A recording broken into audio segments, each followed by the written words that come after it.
നിവാരണനേ, N പാപഭാരങ്ങൾ അകറ്റിയോനേ. വിധി തന്നിടമവനഖിലവുമെൻ പാപ മാലിന്യം കഴുകിടുവാൻ.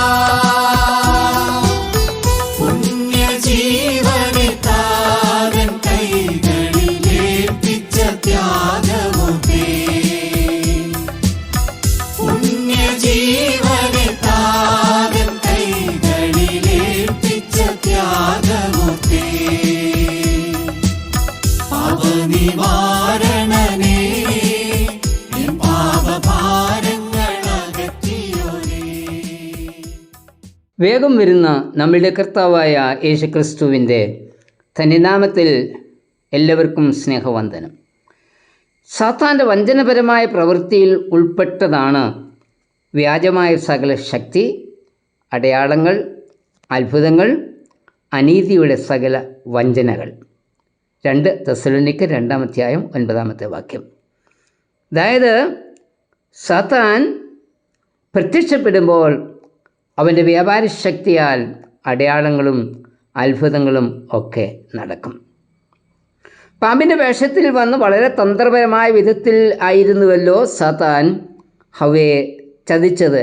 2 കൊരിന്ത്യർ 11:3 അത് പറയുന്നുണ്ട്.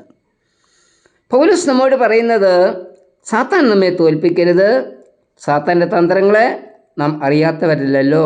2 കൊരിന്ത്യർ 2:11 സാത്താൻ്റെ തന്ത്രത്തിൽ ആഖാൻ എന്ന ഒരു വ്യക്തി വീണുപോയതിൻ്റെ ഫലമായി ഇസ്രായേൽ ജനതയ്ക്ക് യുദ്ധത്തിലുണ്ടായ പരാജയത്തെക്കുറിച്ച് യോശുവയുടെ പുസ്തകം 7-1 മുതലുള്ള വാക്യങ്ങളിൽ വായിക്കുന്നുണ്ട്.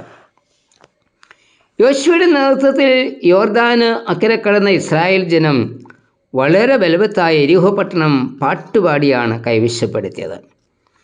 ഇസ്രായേൽ മക്കൾ നിമിത്തം അടച്ച ഉറപ്പാക്കിയിരുന്ന പട്ടണമായിരുന്നു യെരിഹോ. യോശുവ 6:1 ദൈവത്തിൻ്റെ പെട്ടകവുമായി ജനം ഒരു വട്ടം വീതം 6 ദിവസം പട്ടണം ചുറ്റി നടന്നു. 7-ാം ദിവസം 7 പ്രാവശ്യം പട്ടണത്തെ ചുറ്റി നടന്നു. തുടർന്ന് കാഹളമൂതി ജനം യഹോവയ്ക്ക് വേണ്ടി ഉച്ചത്തിൽ ആർപ്പിച്ചു. അപ്പോൾ യെരിഹോ മതിൽ തകർന്നു വീണു. യോശുവ 6:20 യുദ്ധം ചെയ്യാതെയാണ് അവർ യെരിഹോ കൈവശപ്പെടുത്തിയത്. എന്നാൽ വളരെ ചെറിയ പട്ടണമായ ഹായി ജനങ്ങളുടെ മുൻപിൽ ഇസ്രായേലിന് തോറ്റേടേണ്ടി വന്നു. യോശുവ 7:4 ഇതിന് കാരണം ഒരു വ്യക്തിയുടെ പാപം ആയിരുന്നു, അനുസരണക്കേടായിരുന്നു. സാത്താൻ്റെ തന്ത്രത്തിൽ കുടുങ്ങിയ ആഖാൻ്റെ പാപം ജനത്തെ തോൽവിയിലേക്ക് നയിച്ചു.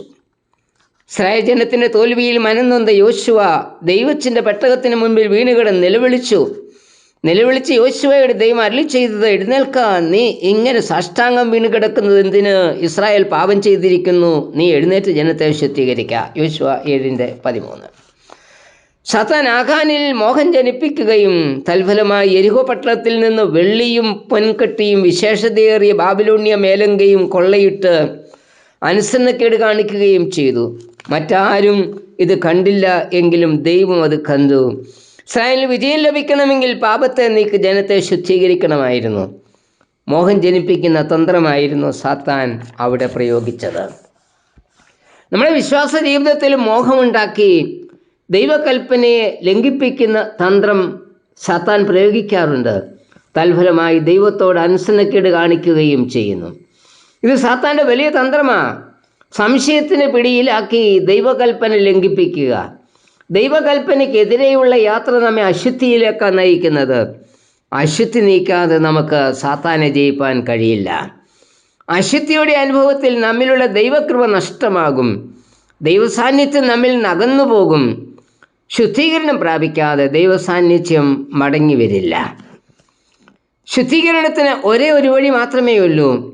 പാപാവസ്ഥയിൽ നിന്ന് എഴുന്നേറ്റ് ക്രൂശിൻ്റെ ചുവട്ടിൽ ചെല്ലണം. പാപത്തെ സമ്മതിച്ച് അവയെ ഉപേക്ഷിപ്പാൻ തയ്യാറാകണം. സകല പാപത്തിൽ നമ്മെ ശുദ്ധീകരിപ്പാനാണ് യേശു കർത്താവ് ക്രൂശിൽ തൻ്റെ രക്തം ചിന്തിയത്. യേശുവിൻ്റെ രക്തം സകല പാപവും പോക്കി നമ്മെ ശുദ്ധീകരിക്കുന്നു. ചെയ്തു പോയ തെറ്റ് മനസ്സിലാക്കി അവിടെ നിന്ന് പിതാവിൻ്റെ അടുക്കൽ ചെന്ന ഒരു പുത്രനെ കുറിച്ച് ലൂക്കോസ് 15-ാം അധ്യായത്തിൽ വായിക്കുന്നുണ്ടല്ലോ. അവൻ എവിടെ നിന്നുമാണ് എഴുന്നേറ്റത്? തനിക്കുള്ളതെല്ലാം കൂട്ടുകാരുമായി നാനാവിധം ചിലവഴിച്ച് ഇപ്പോൾ ബിഷപ്പിന് പോലും ഒന്നുമില്ലാതെ പന്നിയെ മേയ്ക്കുന്ന മുടിയൻ പുത്രൻ. പന്നി തിന്നുന്ന ഭക്ഷണം കൊണ്ട് വയറ് നിറയ്ക്കുവാൻ ആഗ്രഹിച്ചുവെങ്കിലും സാധിച്ചില്ല. ജഡമോഹം അവനെ ദൈവത്തിൽ നിന്ന് അകറ്റി. ഈ സാഹചര്യത്തിൽ അവൻ തൻ്റെ അപ്പൻ്റെ ഭവനത്തെക്കുറിച്ച് ഓർത്തു. അപ്പൻ്റെ അടുക്കൽ മടങ്ങിച്ചെല്ലുവാൻ അവൻ ആഗ്രഹിച്ചു. തുടർന്ന് പന്നി കിടക്കുന്ന ദുർഗന്ധം വമിക്കുന്ന സ്ഥലത്തു നിന്നും അവൻ എഴുന്നേറ്റു അപ്പൻ്റെ അടുക്കൽ ചെന്ന് പറയുന്നത്, അപ്പാ, ഞാൻ സ്വർഗത്തോടും നിന്നോടും പാപം ചെയ്തിരിക്കുന്നു. ലൂക്കോസ് 15:21. ഇന്ന് നമ്മിൽ പലരും ഈ പുത്രനെ പോലെ പാപ അവസ്ഥയിൽ ജീവിക്കുന്നവരാ. നമ്മിൽ പാപം ജനിപ്പിക്കുന്നത് സാത്താൻ്റെ പ്രവൃത്തിയാണ്. പല പ്രലോഭനങ്ങളും നൽകി അവൻ നമ്മെ മയക്കിക്കിടത്തിയിരിക്കുകയാണ്. ആ അവസ്ഥയിൽ നിന്ന് എഴുന്നേറ്റ് ക്രൂശിൻ്റെ ചുവട്ടിൽ ചെല്ലുവാൻ തയ്യാറാകണം. എങ്കിൽ തൻ്റെ രക്തത്താൽ അവൻ നമ്മെ ശുദ്ധീകരിക്കും.